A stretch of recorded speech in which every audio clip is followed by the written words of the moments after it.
Welcome back to the sharpening bench. We've been doing some work. We've been having some fun.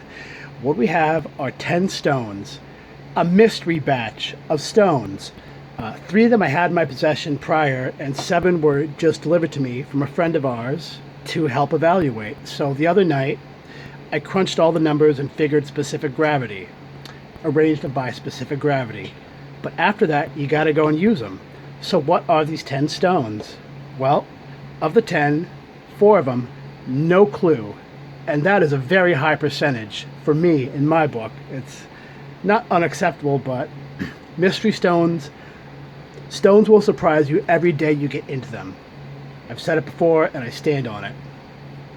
So what I want to try to describe is what I experienced with these stones as I used them in several progressions tonight. I had 3 plane irons and I did all the lower ends on all 3 irons. But when I got to the higher mid-range and the upper finishers, I just focused on one, the one that was the best, the one that was lapping up the nicest. So these 3 are set to the side because these are play stones. They're my collection. These are the friend of ours.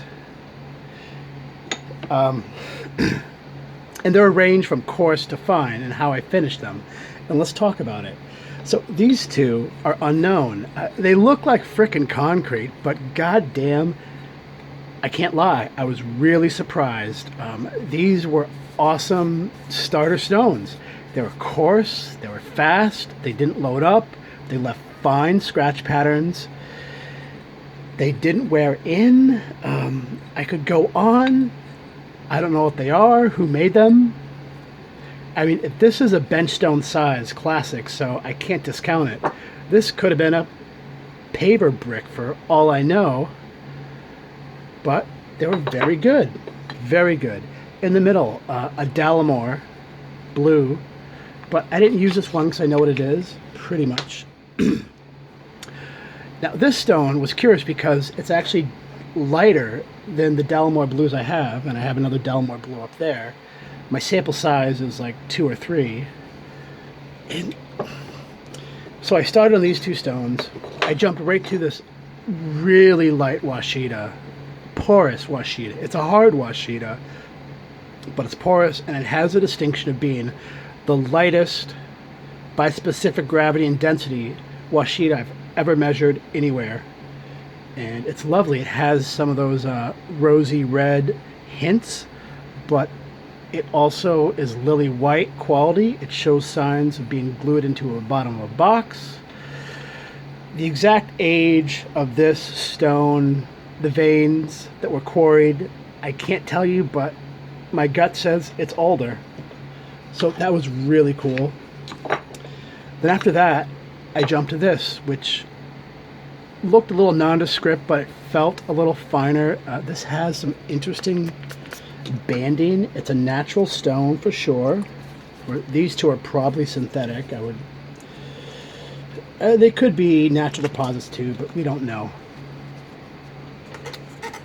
So we're looking at these horizontal bands, and they show up on the side too. And this feels like a classic. It's not a Hindustan. It's not a pure sandstone. It has that silty, finer aspect.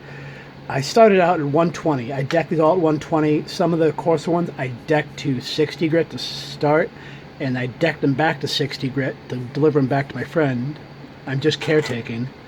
But this face is broken in. It's burnished in by honing, and you can see it has these bands. And it looks like a Dalamore. And it could be. But its specific gravity is 2.28, and the 2 or 3 that I've measured are 2.5. Like this little guy is 2.58, and my little Dalamore, if it's not written, it's 2.58. It's in that range. So when I went from these 2 coarse, jumped to the Washite, this crazy cool Washite, I jumped to this, and I was already popping a few hairs off this, jumped to this, and I felt the slightest burr going between the primary bevel and the flat back, and it stopped popping hairs. So it feels finer as a smoother. We're going to put it below here. And then I jumped to this stone. And I can't tell you exactly what it is, but it's like granite or marble or both. It has some of these darker pure bands you can see go through, and then you have the whiter little inclusions with these horizontal white bands. So it's 2.6363 to infinity of specific gravity. And this thing was pretty killer.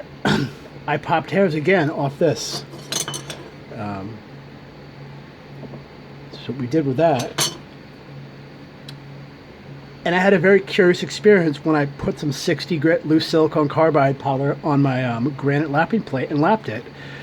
The way the powders rolled off it, and it felt a little different, and it just pushed the granules off. So this might be some kind of marbled granite. That's kind of what I'm going for. And this is a righteous piece of slate. It's not Thuringian. It's actually quite a bit denser than Thuringians. Most Thuringians I've seen are, well, now before I say that, let me shut up. It's a little lighter than Thuringians. Thuringians have a little more friability. Nope. This is a Thuringian. This one measures 2.8. And I have another Thuringian right here. This one measures 2.83. And that's the range I've seen for Thuringians, straight up. 8 to 8.3. So this one falls in line, but it's different. It's not as scratchable. It's not as friable. The slurry color is about the same, but it has a little, I can't quite describe it. So I finish on this, and here's a kicker. I'm going like, I can't tell if this is an 8K, 10K, or 12K stone. The Thuringians are 12K stones. This one is throwing me for a little bit, and I'm thinking about going back to my Naniwa 8K, which is really more like a 10K, and after I got done lapping it, I did the hair test. I wasn't popping hairs. So what is this? What range is it? And will this still like shave wood immaculately? Yes. Is this a 12K stone? I'm on the fence. Now granted, I did lap and deck this one to 220. So not like a 60. I think I lapped this one at 120 and used it. So it's a cool stone. The cleave lines in the back are a little telling too. Like the Thuringians that I've seen don't have these plate cleavage lines, and this looks like other slates that I've seen. So all in all, success. Learned some stuff. Found a couple nice surprises, which happens often. This is an honorable mention, and so is this one, but that's another story for another night. Cheers. Stay sharp. Stay thirsty. Keep paying attention.